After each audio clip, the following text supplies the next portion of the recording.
Hi, and welcome back to the Busy Brokers. So today we have a guest that I think everyone in the industry is familiar with. Our guest is a seasoned broker, more than 20 years in real estate. He's also a past president of City of Taguig Real Estate Board. Yes. He's a great friend. He's a blessing to not just to his family, but to also to his colleagues and clients. He's director for Remax Capital as well. Let's all welcome Gary Hablero. Thank you.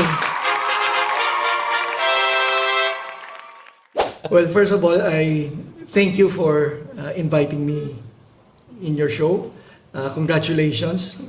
Your show has really been very successful and you're able to really influence and bless a lot of people.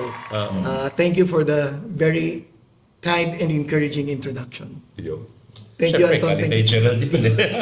Sabay ganun eh. But yeah, we can't deny the fact that you're someone in the industry. You've created so much, and you have your clout mo, yung influence mo is unfathomable, if I must say. Galing talaga, galing talaga. This year has been interesting. I mean, not just for real estate, but I think other industries as well. No? So I think everyone's like, all the industries are just pulling each other out, Yep. right? So are we expecting the same thing for 2026? Well, as you mentioned, I've been in the industry for like 20 years, so that's quite a long time as well. Every year is different.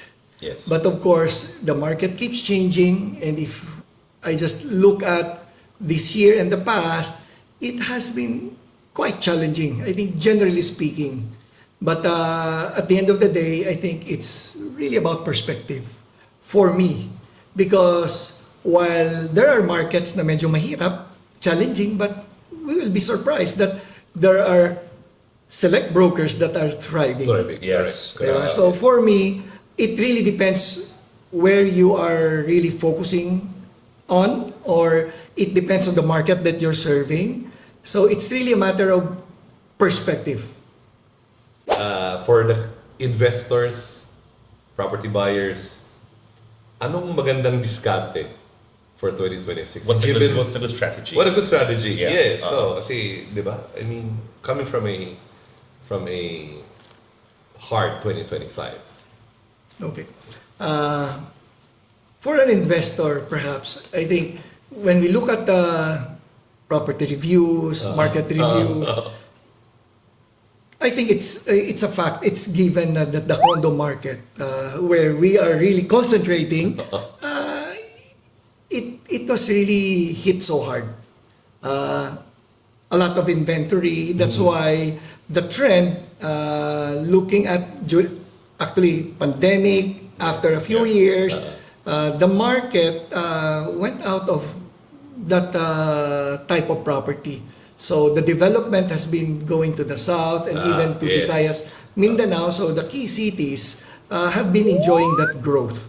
So as an investor, given especially in like a mid-market, except for probably the luxury na medyo sustainable, Thriving in a way. people have been shifting. They changed the strategy. Instead of buying more condos, they looked at other asset classes or even other types of properties, rather residential. You go to the south, you go to key cities outside. I think there's still growth in there. So as an investor, I think the key principle is invest in an area or a type of property that you understand. I mean, it's a Okay. key principle in investment, regardless of asset class, whether in stocks, properties, or business. But isn't it time to buy? Good question. Di ba? Anytime is an opportunity to buy. It's always a good time to buy, but you have to understand what you're buying and where you're buying. Smart selection in a way. I guess, yeah. Yeah, I believe so. I always I mentor like 10 to 12 agents, and I always remind them that as long as you understand the market, what's happening, there is always an opportunity to buy. Okay. Okay? As long as you understand what's happening, as long as you understand what's happening and then the price movement, you will see an opportunity to buy. Right. Example, I think it's a popular example that I always share. Do you drink Coke? I mean, 2 liters of Coke now probably is how much? 80 pesos? That's it. Yeah. Okay, More more. than this. Assuming 80. Okay. If somebody is selling you at 100, will you buy? I would. If it was convenient. It's a bag, eh? True. Maybe convenience. Supermarket, 7-Eleven, right? Oh, okay, True. Right, So, that's a again, fancy depends. 7-Eleven, okay. But Uh-uh. what I'm trying to say is, if somebody is selling you below 80 pesos, you will see an opportunity. And every market will have that opportunity, as long as you understand what's happening in and out of that market. Yeah. For So you me, buy- as an investor. So you buy it less, then I buy it for you at 100. 5 or 70 at my front. Okay. Thank you. Diba? So what kind of research does one broker have to do? Do you talk to other brokers? Do you get mentors? What's a good strategy for, especially for the starting ones, starting at 2026? Yeah. Parang mahirap yun eh, kasi ang industry natin, again, Yeah. it's very hard, right? Maybe for new brokers, I think it's important that you find a mentor, somebody who can help you and guide you how to navigate a certain market. Tama. Okay, somebody who understands where you're also operating.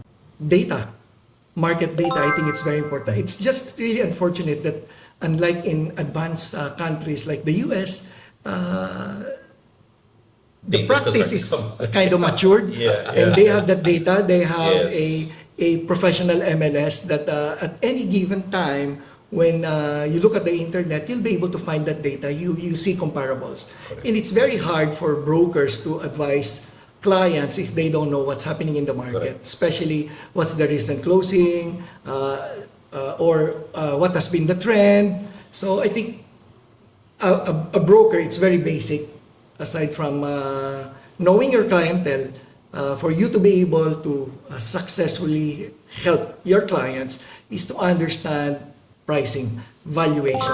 I think it's key. Tama naman. Is there any specific skill that is going to be important in the coming year? So I think if you're just really starting in this industry, it's, as you've said, it's important to focus, be a master of at least one first Yes. before you Okay. diversify. I mean, when you look at big companies, Apple for instance, di ba? Nakilala naman yun siya for just one product initially. Yeah. Huli na lang yung mga iPad, iPhone. iPhone. Yes, correct. You have to be known in one probably type of property or Geographical area. Geographical Tama. area Yeah. o yung market area mo. Yes, right. I think that's the best way to do it for me, based from my own experience and how I guide other younger brokers. So in terms of skill, sa tingin ko, whether you're newbie or seasoned, I think yung ability to communicate well, Yeah, okay. to influence the people that you're talking to, whether broker yan, seller or buyer. I think it's a very critical and important skill in this business. So focus ka. Focus talaga. Focus talaga. Time and time again, that has always been especially kasi ang tendency ng mga new brokers is to kalat eh. Kung sino lang Tama. pwede nila ibenta, kung sino lang Totoo pwede, yan. di ba? We can't blame the brokers. Alam Alam mo, kasi opportunity kasi eh, di ba? because you think that the more properties that you handle in different areas, you have more chances of closing. Ganun din actually even the mindset of an owner. Pag maraming broker ang nag-handle ng property, madaling chance. But Pero in my experience, to be you and I know na hindi walang magfo-focus because a broker who doesn't have the full confidence and trust of the owner, siguro ilalagay niya lang sa portfolio niya yan, one of the brokers. Why? Because there's no accountability. correct. Diba? Kaya importante na when you work with someone, it has to be 100% trust. Yeah. Diba? Totoo. So, as an owner, you give your complete trust to the broker that the broker will be able to deliver the desired results. As a broker naman, once you're given that opportunity, let's say an exclusive listing, dapat ibigay mo rin todo. Diba? To Yes, be correct, fair. correct. Diba? You have to really work so hard to make sure that the property moves. Do you think the industry will move more if more brokers got exclusive listings? I believe so. There will be more I believe professionalism. I think Yeah. so din. In fact, the owner probably will be able to sell at a higher price. Yun ba, di ba? Yes. Kasi nga, nakahinayang if listing ng bayan siya, post mo, then when you search for it, ang daming brokers na lumalabas eh. Pipili ka na lang kung sino gusto mo Tama. kausapin eh. In fact, naisip ko yan, di ba? When you're a broker and there are several of you representing a listing, di ba? It's hard to get the highest price because you're competing with others. Tama. Tama? So, what would be human nature? Eh di kung ano na lang ang offer dyan, we'll try to make it work. Unlike if you go exclusive, you come up with a strategy with the broker, let's try to achieve this price. And I've seen it work. Dito, parang in-encourage ko yung mga broker, okay lang na, Okay. na magiging marites ka. Anong latest? Because importante sa trabaho natin, di ba? You've got to be the knowledge broker. For you to become top of mind in a certain area, market area, talagang marami kang alam. Even yung layout, kung saan ang view niyan, you can actually Tama. describe it Sure. without seeing the property. So brokers who are really knowledgeable, maraming makukwento. You're one of the few people I know that you give the building and the unit number.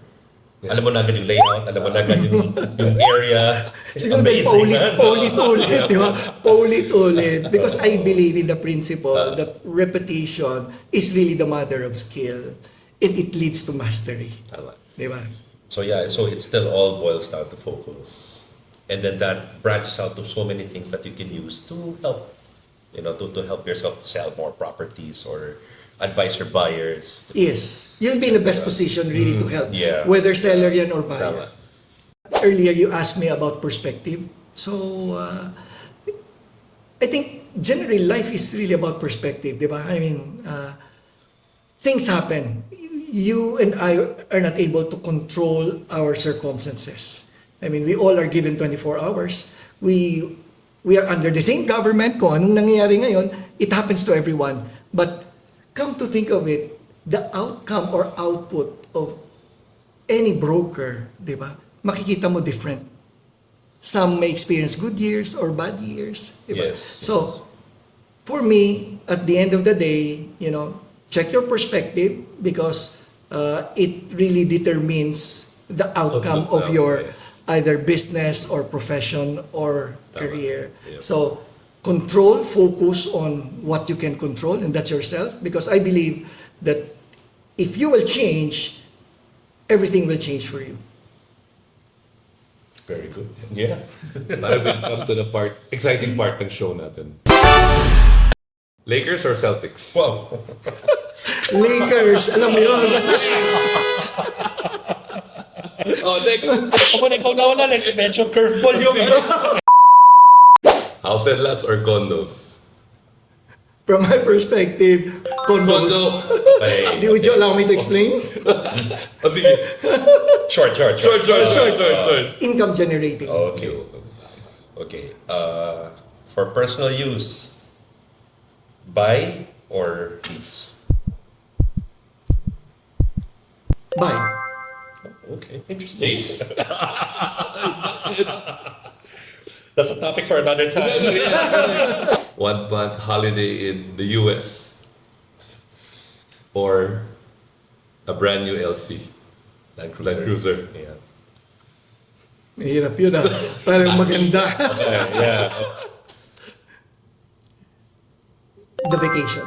1 month in the Self-care US. versus my investment yun eh. Sige, ako naman. One last for me. Bakit na mag-gloves? Madali lang to. Okay. Bulacan or Laguna? I'll go for Laguna. Okay. Iba ang Laguna. So yeah, thank you for gracing us with your presence here at the Busy Brokers. It's really a pleasure. Oh, bro, you need to share with us especially for the benefit of our viewers, your contact info or social media accounts. Yeah. It's at Gary Hablero Team. But if you want to reach me directly, cell phone, old school. Old school. 0917-302-0303. So you can find us at YouTube, Spotify, and Instagram. Okay. So hope to see you on the next episode. So thank you. Thank you. Thank you. Thank you. Bye.